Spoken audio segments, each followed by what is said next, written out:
ক্ষমা করবেন। আমরা সেই পূর্ণাঙ্গ আউলিয়া কামাল, সেই পূর্ণাঙ্গ জীবন বাস্তবায়ন এবং সেই পূর্ণাঙ্গ আন্দোলন নিয়ে কাজ করছি।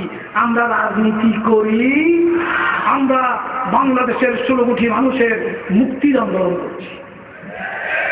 জোরনা দিই কিনা? আমরা স্বাধীনতা স্বাধিকারকে অর্থবহ করার আন্দোলন করছি। আমরা ওই সমাজ ব্যবস্থা বিনির্মাণে আন্দোলন করছি যেখানে মার্কেট কন্ট্রোল থাকবে, যেখানে দ্রব্যমূল্য বৃদ্ধি পাবে না, ঠিকই না?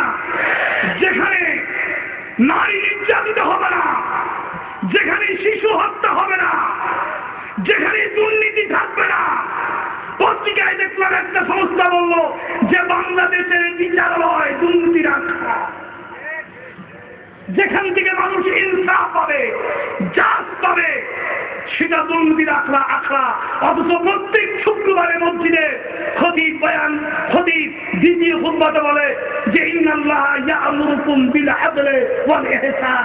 আমরা শুধু আওড়াই, আমাদের কথা কে শুনি?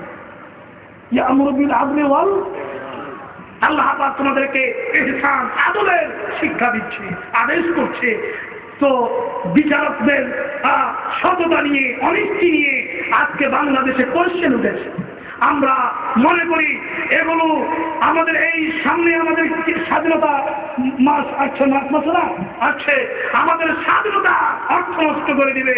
আমরা সেই রক্ত মূল্যে অর্জিত বাংলাদেশের সবুজ শ্যামল প্রান্তরে এদেশের লক্ষ লক্ষ মুক্তিযোদ্ধা রক্ত পড়ে সেই সবুজ শ্যামল প্রান্তর মাঝখানে লাল হয়ে গেছে, উঠেই আমাদের পতাকার রং হয়ে গেছে।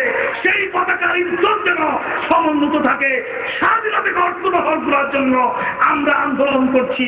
আমরা কোন রকমের ক্ষমতা দখলের রাজনীতি